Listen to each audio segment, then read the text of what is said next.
And we're ready to go. But internet. Thank you. Okay.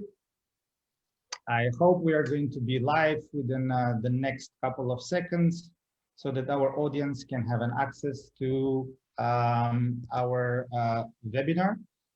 And I would like to welcome a very warm, to offer a very warm welcome to the audience who is watching us at the moment in Europe, in North America, but in particular watching from Cambodia. As we are discussing today, a very important topic about the latest situation in Cambodia in the aftermath of the so-called trials. We can call them so-called trials because it was a sham process where the opposition leaders led by the acting president of the Cambodia National Rescue Party, Sam Rainsy, have been put in a rushed trial through the politicized courts of Cambodia and have been announced guilty for attempted coup in the country, just by the virtue of them trying to go back to their country and to join their own people in 2019. The court was extremely harsh. Within a matter of 2 months, without his presence and without the presence of his leaders, it sentenced Sam Rainsy to notorious 25 years prison sentence. His colleagues, the leaders from the Cambodia National Rescue Party, were all given sentences between 20 and 22 years imprisonment, all of them disabilitated from being part of the political process in the country. Not only them, 130 other supporters and followers of the Cambodia National Party have been treated as accomplices and have been sentenced by the Cambodian courts. This has actually turned the country not only into a one-party state in political terms by having the governing party controlling the parliament and the Senate, but it cements its idea that nobody will be able in the future to challenge the government of longest-serving Prime Minister Hun Sen, who is there for 37 years. A lot of people follow the news around the world, what is happening in Myanmar, Burma, and it's really tragic to see the junta there grabbing power and killing its own people.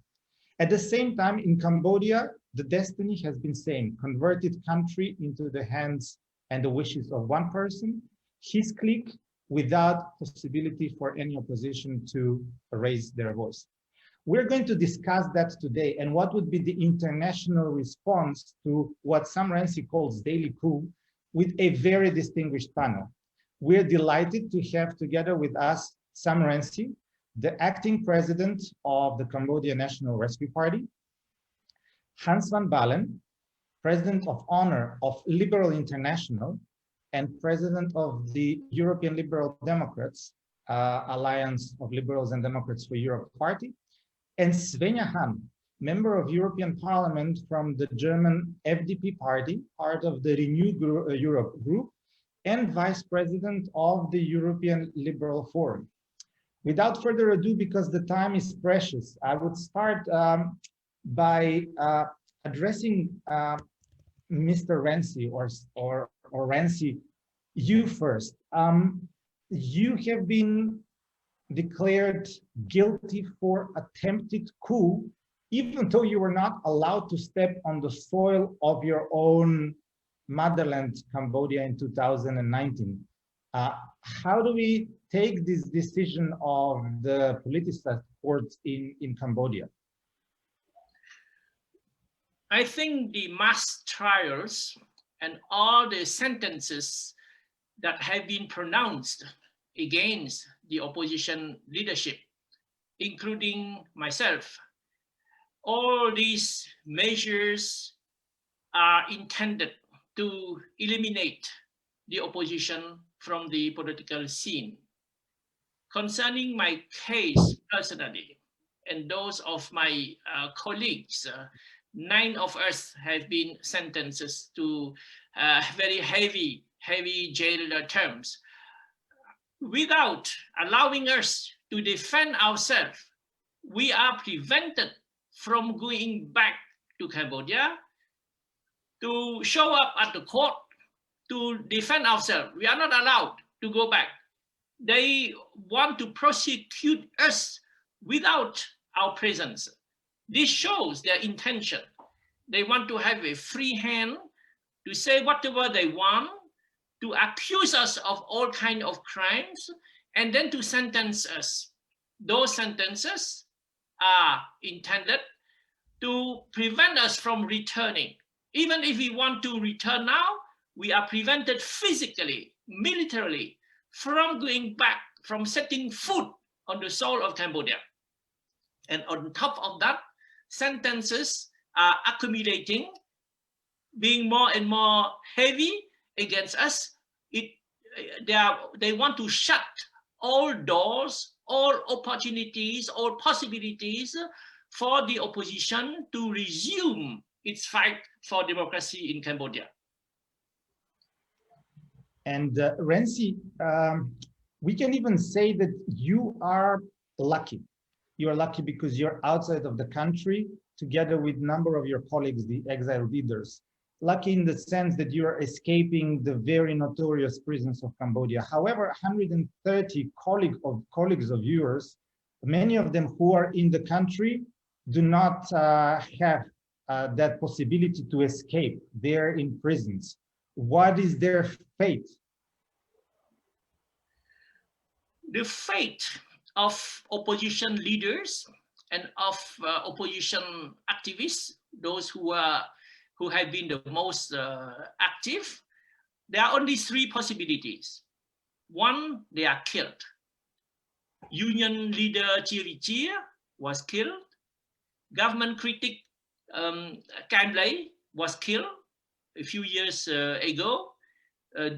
Journalists, trade unionists were killed. So this is the first measure to eliminate any dissent voice, eliminate physically. The second, I myself, I forgot to mention that I myself escaped several assassination attempts. And since I founded the first opposition party in Cambodia, 80 of my colleagues have been assassinated. I have attended countless funerals because of these physical elimination. So the second possibility is jail. I myself lost my freedom. I had to escape to the United Nations Bureau, to the American Embassy, and once I was caught and nearly killed at the Ministry of Interior, but thanks to the last-minute intervention of the Japanese embassy, the American embassy, I was nearly killed. But I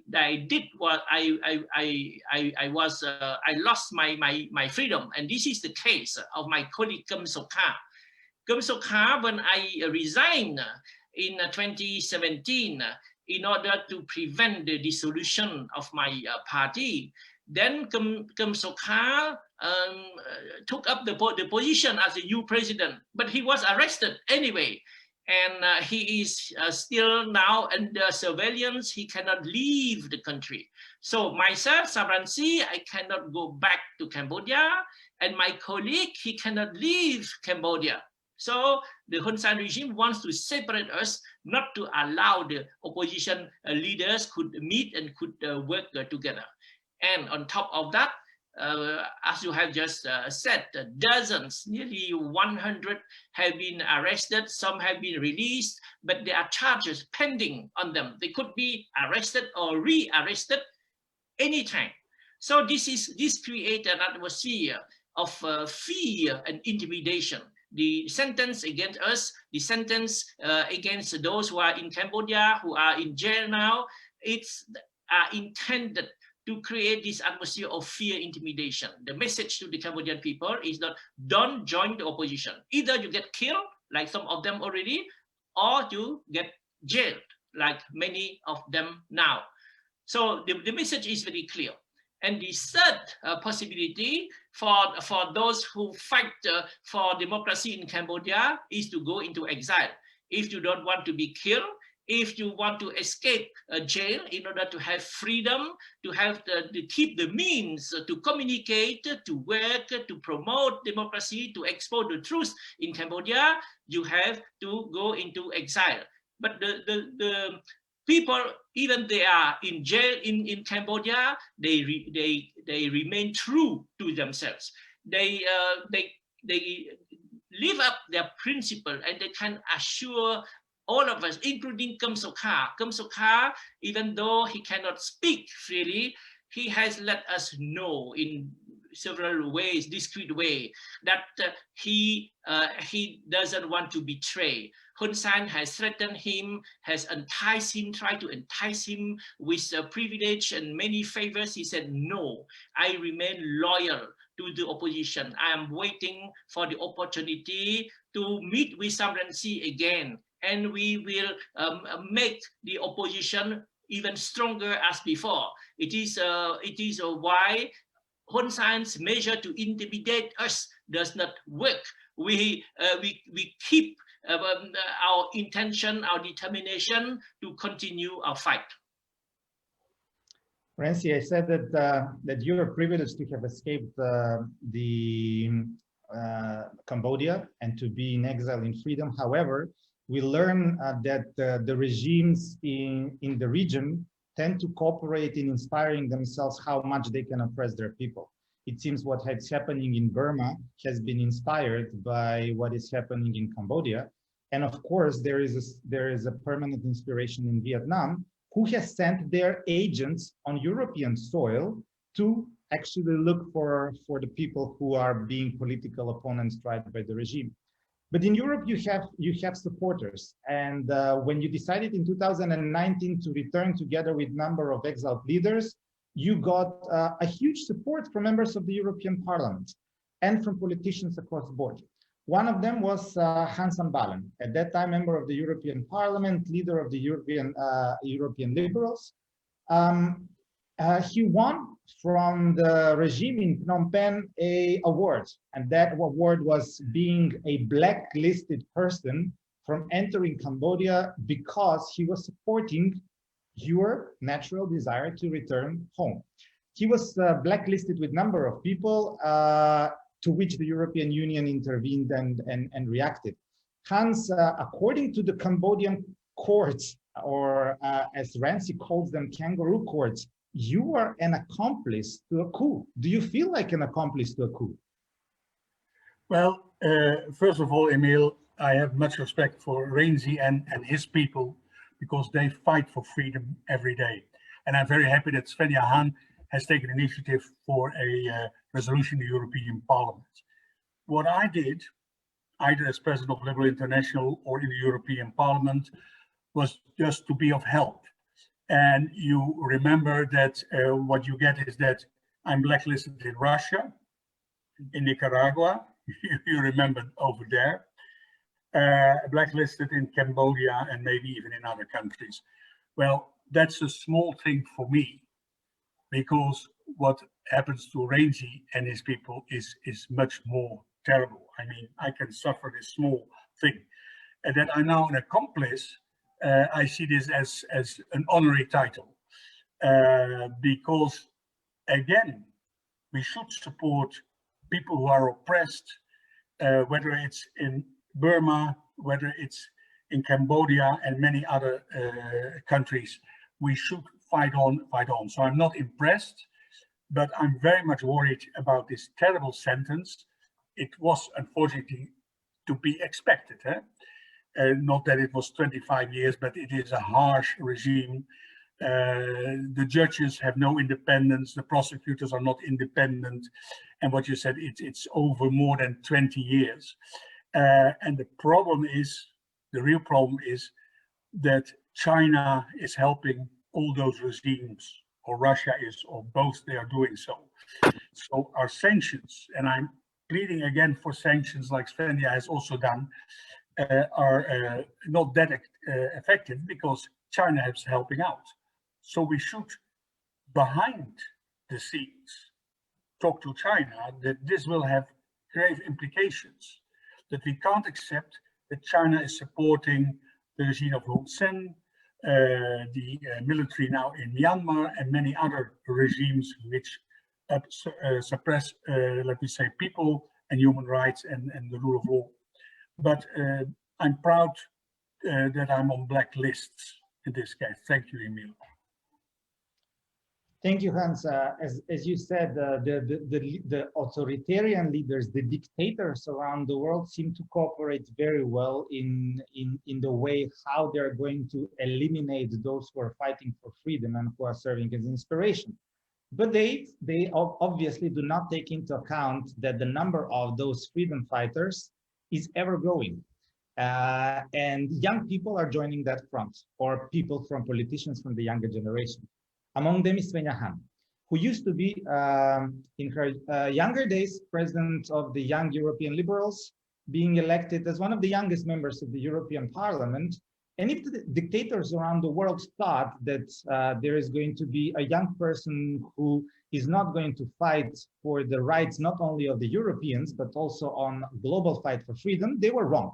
Svenja turned into a fighter for justice and freedom and for influence of Europeans in sharing their values globally in the European Parliament. Svenja, you were champion on the position of the European Union on Burma, Myanmar last month, and you had another passionate, emotional speech yesterday when you tabled the European Parliament resolution on the latest situation in Cambodia. What is your personal reaction you can share with us, and what is the reaction of the European Parliament? Thank you very much, Emil, for your very kind words. Well, I got into politics because I thought it is so unfair that inside the EU, it still makes a difference where a young person is coming from, and it makes a difference for your life chances. And that is why I started working with economic politics. That is why I worked with a trade committee, with a single market committee, because when you have a good economy, you can build yourself a good life. And I believe that trade is not just for the sake of itself. Trade is a tool to empower people on both sides of the trading partner. Trade is a tool to lift people out of poverty, to have them create the life they want, to empower them. And that as well means supporting our partners in the struggles that they're facing. And with Cambodia, we have a special relationship. We have this special relationship, the so-called everything but arms agreement, this cooperation which is part of helping less developed countries in their economic development. And the minimum for that is respecting human rights. And this is how it has been starting in the last year with this partial withdrawal, because unfortunately the Cambodian government was not willing to make the commitments needed to keep this intact, which was restoring democracy. And I absolutely believe that we as the European Union have the duty to support the civil society and the opposition in their strive for democracy and in their strive for freedom, especially as trade partners, especially as partner in this special agreement. And as Europeans, and especially as a German, which is with a history with a lot of illiberal states, with a history that had to fight very hard for democracy, as Europeans that had to fight hard for peace, I think it's our duty to support other countries. And we do not only have that, we also have the tools to put pressure on the regime. We have tools to support the opposition. And we've been doing that on Myanmar, and we should be doing that on Cambodia. And of course, a coup, a military coup, is a much more higher topic in the media. Unfortunately, Cambodia is not getting so much media attention as the situation would deserve in the EU. But nevertheless, it is important to shine a light on. And this is what we're doing in the European Parliament. Of course, we're not a legislative power, but we're giving a light, we're giving a stage on the situation in Cambodia. And we're making very, very clear demands towards the Commission and the Council that this is not acceptable. The civil society must be supported, the opposition must be supported, and the relations with the regimes needs to be reevaluated. It cannot be that that European money is supporting a regime, may it be in development money or in any other form of cooperation. And that is why we've been pushing so much for a clear resolution in the parliament. And let us make clear, you adopted a resolution yesterday that you have tabled, and remarkably, 90% of the MEPs who voted in favor. This kind of unity doesn't happen very often. How do you explain this, so to say, European unity among all political parties and all political profiles in supporting this very sharply worded resolution? Because what is happening in Cambodia, and is our stance on this, is very much about the values and fundamental values about the European Union. It's about standing up for democracy. It's about standing up for citizens' rights. I absolutely do believe that this is the core of it. And human rights is not something politicians should just be talking in their so-called Sunday speeches, as we say in Germany. This is something we actually need to do. And finally, we actually have a tool with it, the so-called Magnitsky Act, the new human rights mechanism. And I absolutely believe we need to target the regime where it hurts, and that as well means target them with individual sanction, with asset freezes, with travel bans. We as the EU need to work on that with our partners. We need to use the tools that we have at hand, and we need to talk about as well. And I'm very happy that we kept that in. The EPP tried to get that out. I do not believe we should get the regime any symbolic win. The next awesome meeting was supposed, the Asia-Europe meeting was supposed to happen in Cambodia. I think this should not happen. This would be such a symbolic win. And I'm very happy that we managed to have this in and actually keep it in, because it is as well those what might look like a small thing, but it's actually about those topics as well. Emil, before we go further, could I say a few words here? Sure, Rainsy, please, of course. Yesterday, the 11th of March was a historic day for Cambodia and for democracy. On behalf of my colleagues, and I would say on behalf of a large part of the Cambodian people, the majority of the Cambodian people, I would like to express my deep gratitude to the European Parliament, and especially to the liberal group, ALDE Renew group, who have spearheaded this move, very timely, very effective move, very promising move to support or to restore democracy in Cambodia. Thank you to you, Svenja. You made a very convincing, very passionate speech. I listened several times, listened and re-listened to your intervention. It's very moving. And many of my colleagues feel the same. So thank you to all the liberal family, especially in the European Parliament, but there are many others among politicians all over Europe, all over the world. We will always remember your contribution one day to the restoration of democracy in the near future. Thank you. Emil, if I also may add a word to the sound words of Rainsy. The Renew Group has, let me say, freedom and human rights in its veins, in its DNA. And in general terms, also the European Parliament. But now, also Joseph Borrell, you know, the High Representative for Foreign Affairs, should take action, the Commission, and also the Member States, because a resolution is important, very important, but now we need action. And the problem is always that the Member States are not too active in this respect, also not the guarantor states who have guaranteed the peace in Cambodia and democracy. They are not that active. But I hope, and Svenja will know, whether Borrell will act and will respond in a positive way. Let's hope for that. I mean, Hans, I just wanted to actually to pick up your ideas on that, because you are a type of politician who does not talk, you act.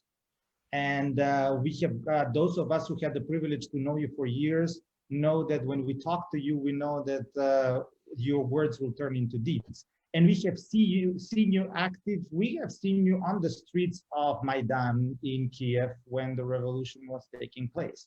We have seen you across the world. As you said, you were in Nicaragua being protected from the mobs who wanted to lynch you and kill you just because you called for democracy. You have a standing to know that supporting freedom actually means supporting in action.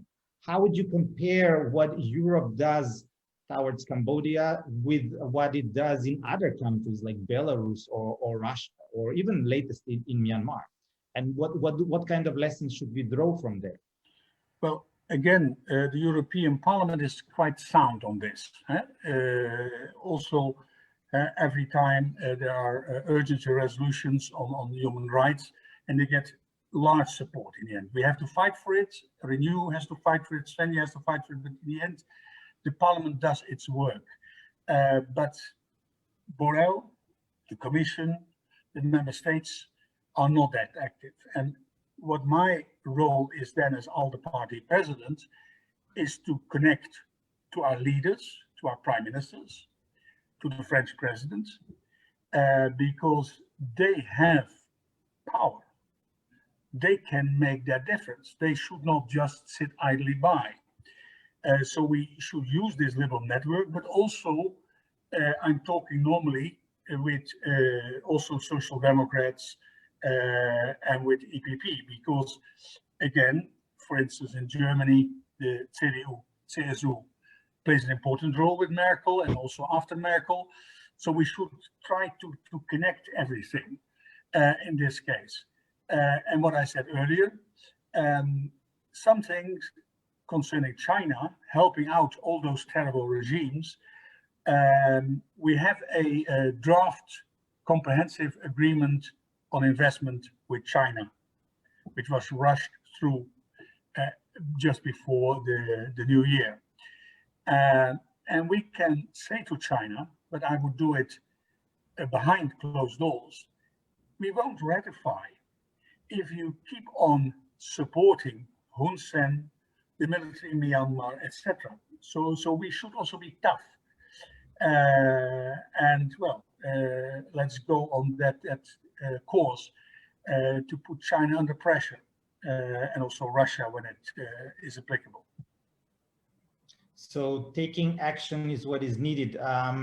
Rainsy, you have been involved in the international affairs for many years, and actually thanks to your network and your engagement, the democratic movement in Cambodia does have traction and does have support, sympathy, and actually people who are ready to stand behind you and behind the Democrats and freedom fighters of Cambodia. What do you think should be the next step of the international community? We saw the resolution of the European Parliament adopted yesterday, and we also have seen the Americans taking an action saying that some people should be blacklisted. But what is it that you suggest in terms of strong international response? First, I think and I beg all our friends never to recognize fait accompli. Fait accompli that are violations of basic human rights, basic democratic principle, and violation of our conscience. Powerful countries such as Russia, China, they like to impose fait accompli. And unfortunately, the free world cannot resist and finally accept fait accompli. But coming from a small dictator, from a small country like Hun Sen, we should not accept his fait accompli. China can impose the Tibet annexion can impose Xinjiang and the Uyghur, can impose the Hong Kong violation of human rights. But Hun Sen should not be allowed to impose as fait accompli the assassination of democracy, because Cambodia is very dependent on the international community. Cambodia is not Russia. Cambodia is not China. Hun Sen is not Putin. Hun Sen is not Xi Jinping. So when we have the means to deal with dictatorship, especially with small dictatorship, we should not treat them as the big dictators. You know, it is there that you can save the principle. That maybe you have abandoned some principle when you have to deal with China and with Russia, but never, not with Hun Sen. At least you stand firm and you show that something is still alive, that your conscience is still alive regarding serious human rights violation. This is the first point. Second point, be careful, because modern time dictators are very clever. They can window dress, you know, they can organize a thing to maintain the appearance of democracy. They say we still have election. Even in Burma, they said after the arrest of Aung San Suu Kyi, the killing, they said they will organize another election in 1 year time. But they specify that the new election they will organize their own way. And what they will do in between, they will dissolve the opposition party. The only credible opposition party led by Aung San Suu Kyi, they will dissolve it before organizing the next election. Then they will secure a landslide victory.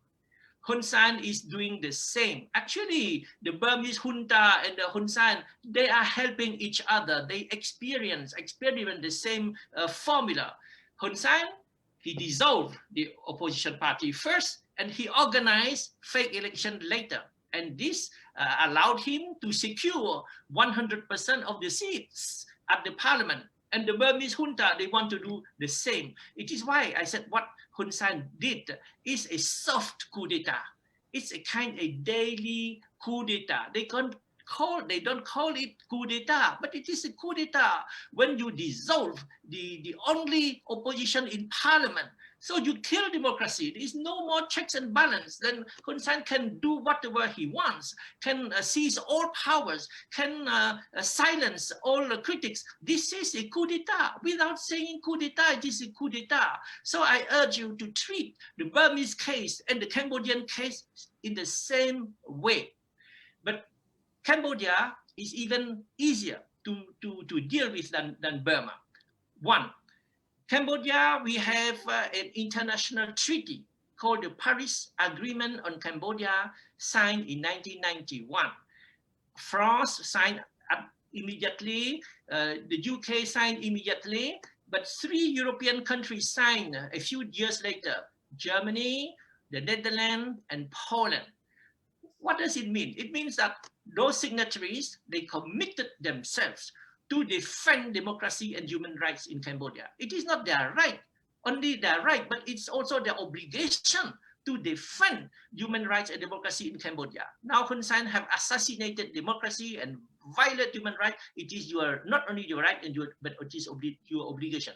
But in case of Burma, you don't have such an international treaty. It's difficult to find a legal ground, you know, to intervene, but it is as a matter of principle. But in Cambodia, you have a legal ground to do so. First point. Second point, whereas Burma has been used to live in autarky, Burma has not relied on international assistance for decades. You know, they live alone in autarky. But Cambodia cannot survive without international assistance. Since the UN intervened after the Paris Peace Accord in 1991, I was a finance minister at the beginning. I know how dependent Cambodia is on international assistance. Therefore, the international community has leveraged on Cambodia through the economic financial assistance that they don't have, as is the case for Burma. So with these two differences, I think not only you are entitled, but you are equipped to intervene in Cambodia by never accepting fait accompli imposed by Hun Sen. Now, what are the most effective ways? They are contained in the European Parliament resolution yesterday. The targeted sanction based on Magnitsky Act, it will be very effective because those tyrants, they don't care. When the people suffer, the population suffer, they don't care. They hold the population as hostage. But when their interests are hurt directly, then they will care. Therefore, the sanction to freeze their assets abroad, they be very effective to not allow them to come to democratic countries, to Europe, to the US, to Australia, to set food on those countries where they have sent their family, their children to go to study, where they like to go shopping, where they go to have a medical treatment, they have bought a lot of properties. They are used now to this comfort because they know that the situation in Cambodia will not last forever. They take the opportunity to hold on power, to squeeze the country and to send money abroad to prepare for their retirement.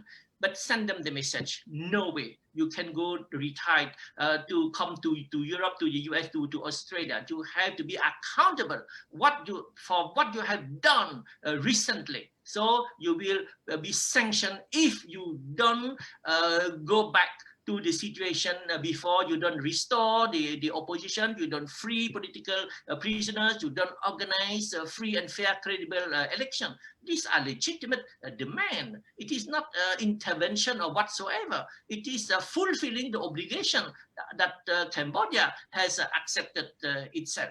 So again, thank you for considering this, and thank you for pushing for the implementation of the personal and the targeted sanctions against dictators in Cambodia, but dictators all over the world. Thank you, Rainsy. Very powerful and clear message, and it was indeed, as you said, a very core of the resolution that the European Parliament has adopted yesterday under the leadership of Svenja. It's already in the resolution 2018, Hans, when you were moving the resolution, it was calling on the European Union to start looking at concrete measures, including targeted personal sanctions. Svenja, what is it that we can expect now from the European Union, given that there was this consensus, broad consensus in the European Parliament that the EU must act?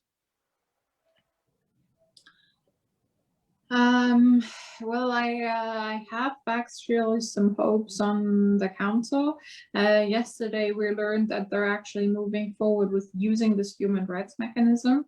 We heard that for the first time, actually, at least one Chinese individual is supposed to be on this individual sanctions list, which in itself would be a very big win. So I'm very curious to see on the 22nd of March, the next meeting, if those sanctions actually gonna be taking off, because that would be a good signal that actually the council is not afraid of actually using this mechanism. So this is going to be a very important day, and then we from the Parliament, we will push forward that there's gonna be the sanctions that we're calling for, and especially relevant will be as well what will the stages and the impact be of this of the partial withdrawal of the trade preferences. It started last year. It's about 20% withdrawal. Why that? Because it was tried to find a compromise to not harm so much, especially vulnerable people on the ground in the country. So it's always, of course, a very difficult balance. That's why individual sanctions are better in that way, but of course hard to shape. So we will see how this will continue. But Rainsy made it very clear that the international community needs to act and needs to increase the pressure. And this is what we will in the Parliament keep pushing for towards the Commission and the Council, because I think something can happen and it must happen, and we will continue pushing for that. Senya, you do have parliamentary tools to pressure the Council and the Commission to act, right? You do have hearings with the commissioners, with the council members, with the presidency to act on what you have adopted. So it's not just the text that you have adopted yesterday. It gave you tools to pressure them, right?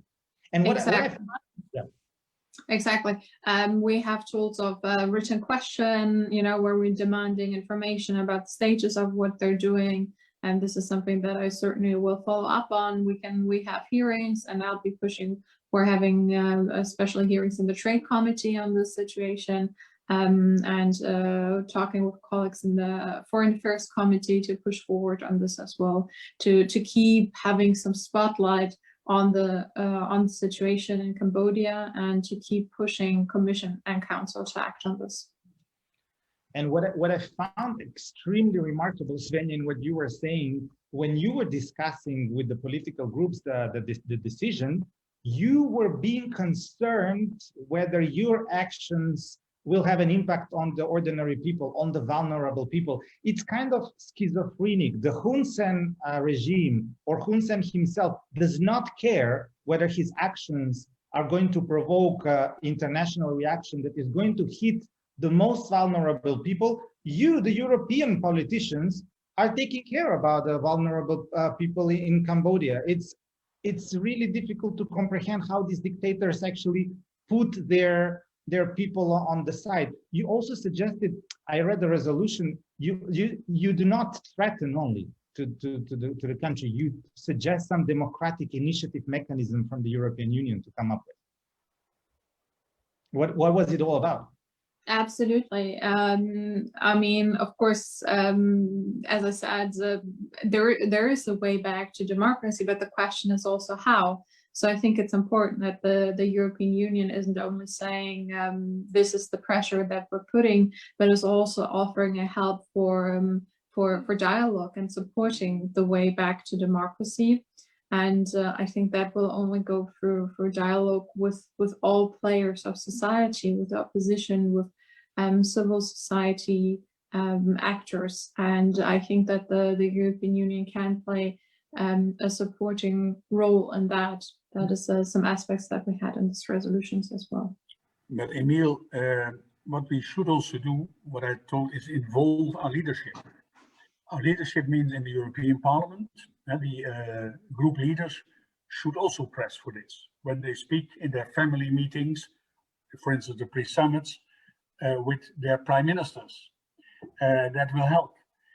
We have Charles Michel, who is president of the European Council, and he has taken initiatives, for instance, also in the Caucasus, in Georgia. So we can also do the same concerning Cambodia.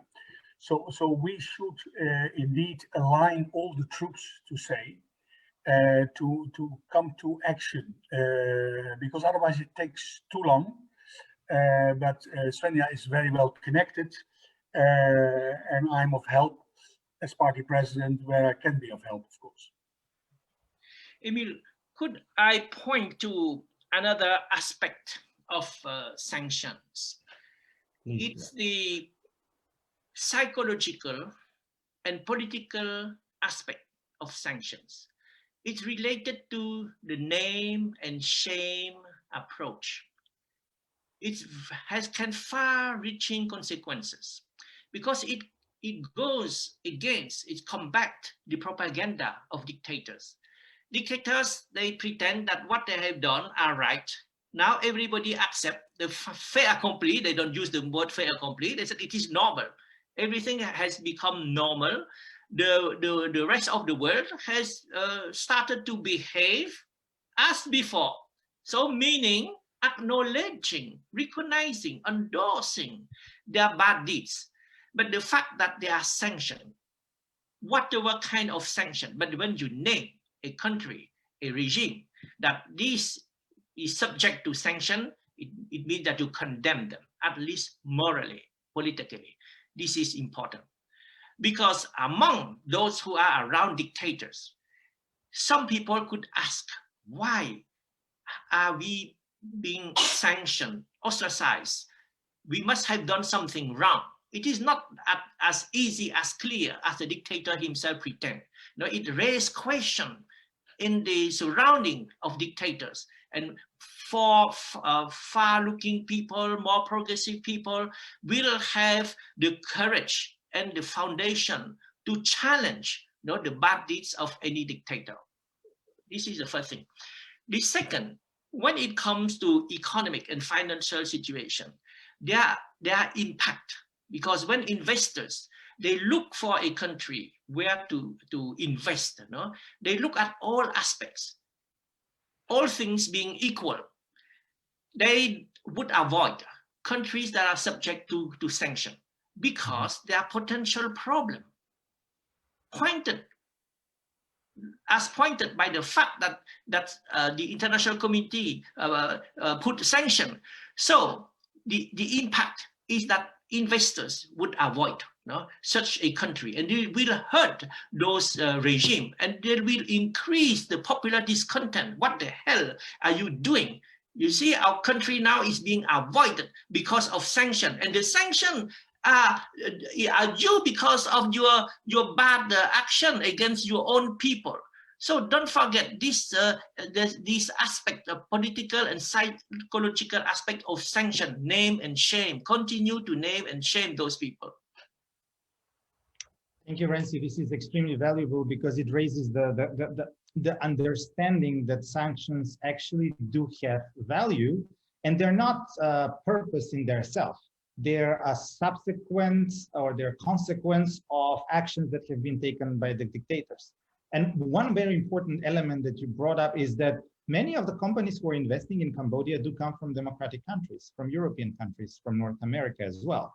And they share responsibility for what is happening in the country by investing in a country where they know that the regime is abusing their own people. Can I also ask you about what do you expect in regional terms? I mean, as Hans was accomplice in supporting your return, when you were not allowed to enter Cambodia, you were allowed then to enter Malaysia, that was run by now opposition, and you were received by the foreign minister. Does that make Malaysian then government accomplice in the crime of you, or the Indonesian government because they welcomed you in Jakarta? I think there are new trends in ASEAN. There are two opposing theories. One is the non-interference. Say, non-interference in other countries' internal affair. But another aspect is solidarity. In Indonesia, you know, the founding principle of the Indonesia, the modern Indonesia, is called Pancasila, the 5 principles. And one of the principles is called humanity. When you talk about humanity, you consider humanity as a whole and single entity. So you belong to humanity, and your people all over the world belong to humanity. This implies solidarity, because you cannot stand idle when another part of humanity is in trouble or is suffering. Indonesia, they raised about the Rohingya. They are Muslim like Indonesian people. And when they talk about humanity, but the Rohingya is humanity next door. Can we stand idle? So there are principles, you know, even in Asian, it's so-called Asian values, etc. There are notions of humanity and solidarity. And now within ASEAN, there are different groups and parties who try to come together to promote an alternative ASEAN. Alternative ASEAN based of common values. And these, we look up at the European Union as a very inspiring regional grouping. a grouping that is based not on a common market, on a common policy, or even on a common currency, but common values. This is important. It is the only worth building regional grouping based on common values. Inspiring example. I think this example will take root in ASEAN countries, and one day we will see the emergence of an alternative ASEAN that will be built on the same model as the European Union. That is very important to understand that this is not about Europeans or Westerners discussing about what is happening in Cambodia, but that this kind of notion and understanding has traction among the people in the region. Yes. It's worth to point out that on the elections in Cambodia, even more than 50% of the Cambodians voted for the opposition, just as it was the case that the majority of the Burmese voted for NLD in Burma.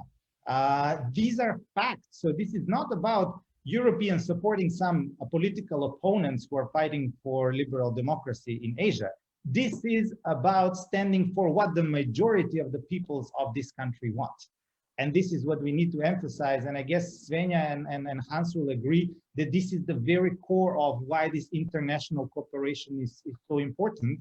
And I see a lot of comments here saying millions of dollars, billions of euros have been invested by the Europeans or the Americans in building up Cambodia in the last 3 decades to come, whatever it is. It's also about the financial support that comes from European taxpayers.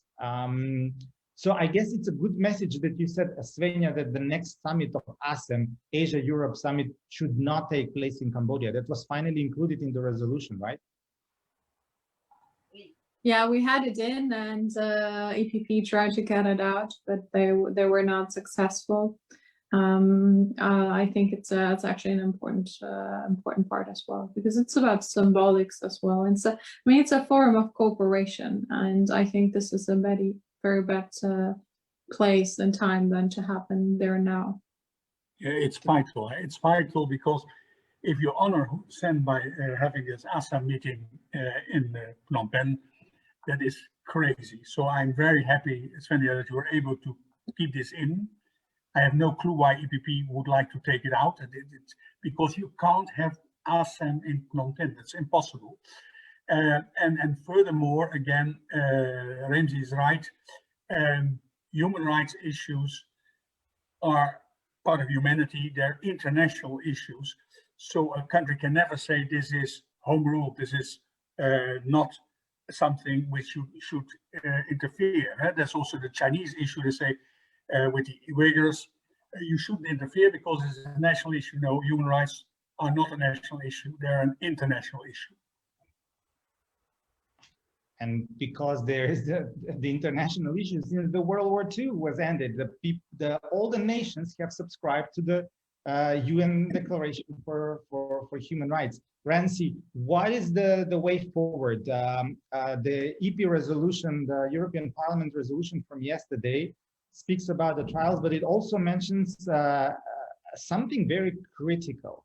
It recalls that the Cambodian government has called for the local elections in June 2022, and the resolution of the European Parliament says, without participation of CNRP, do not recognize those elections as credible as legitimate. So what are the next steps then?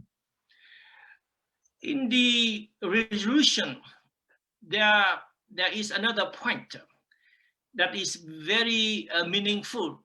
It said that because those elections, the last elections, were not legitimate, therefore the current regime is not legitimate either. So this is very important to delegitimize dictatorship that pretend to be the reflection of the will of the people. It is not true. The will of the people is reflected through election. But if elections are fake, are manipulated, so the legitimacy of the regime is at stake. This is very important point, because then you hurt the dictatorship on their heart. because when they lose legitimacy, they will lose everything. As I have just point about investment, about lending, not Hun Sen goes asking to borrow money all over the world. But if the lenders now realize that this regime is not legitimate, as pointed out by the European Union, European Parliament, they will think twice before lending money to an illegitimate government. But who will repay them one day? When there is a democratic and legitimate government, they will lose their money by lending money to a dictatorship. So this will weaken, indirectly will weaken dictatorship. When you raise the issue of their very legitimacy through the legitimacy of election. It is why there are crucial points in the resolution, yesterday's resolution. You raise the issue of election, free and fair election, absence of the opposition, coming back to a one-party state because there is no opposition. Therefore, there is no legitimacy. So the financial and economic and political impact of this are far-reaching. And to add one point, perhaps, that our Cambodian listeners will understand, that the European Union is only positively intended towards Cambodia. Is perhaps the news that broke some 10 days ago, that over 300,000 vaccines against COVID-19 from the COVAX mechanism arrived in Cambodia. And COVAX mechanism is predominantly financed by the European taxpayers. So it is worth noting that the European politicians or even European citizens do not only reflect about politics in Cambodia, but they have the Cambodian people in the midst of their heart. And I guess we should express gratitude to all the Europeans for ensuring that the ordinary people of Cambodia are being put at the very core of what the European Union does in its relations with Cambodia. Any final words, Svenja, Hans, Rainsy? Svenja. Thank you very much, and especially thank you very much, Rainsy, for sharing your story with us, for being such a champion for your home country and not giving up. You're truly an inspiration for fighting for democracy, and I can reassure you that here in the European Parliament, especially us liberals, will keep on fighting for democracy with you. Yes, and what Rainsy said, never ever give up, and don't accept faire en compagnie of dictators. We should not do so, and we should fight on. Thank you. My last word is again to thank all the liberal friends. I'm more than happy, I'm proud to be part of the liberal family. And I can assure you that liberalism is more vibrant in Cambodia, in ASEAN, in Asia, than some people may think. Dictators, they want to hide the fact that at the bottom of our heart, each one of us is liberal. If you care for human dignity, for social justice, for freedom, you are a liberal by definition. You don't need to call yourself liberal, but we are liberals in our heart. And this ideal will prevail, and the whole world will see it in the near future, thanks to the support of liberals from all over the world. Thank you, Rainsy, for these noble words, which are really wonderful. And it touches the hearts of everybody who is listening, and not only in Europe, not only in Cambodia, but across the world. It's time for action. It's time for action in Europe, in United States, in Canada, in Australia. This is a webinar that goes through Liberal International, which is a global family. It's time for action from the Asian friends as well, to ensure that the will of the majority of the people in Cambodia is being addressed. Thank you very much. We will keep on bringing up this issue. We will keep up raising the attention of Cambodia until, as Rainsy said, our final, what we have as a goal, to have liberals touch the heart of everybody across the world and in Cambodia. thank you very much for attending this webinar. Pleasure. But now, Philippines. Si, oui, c'est le link.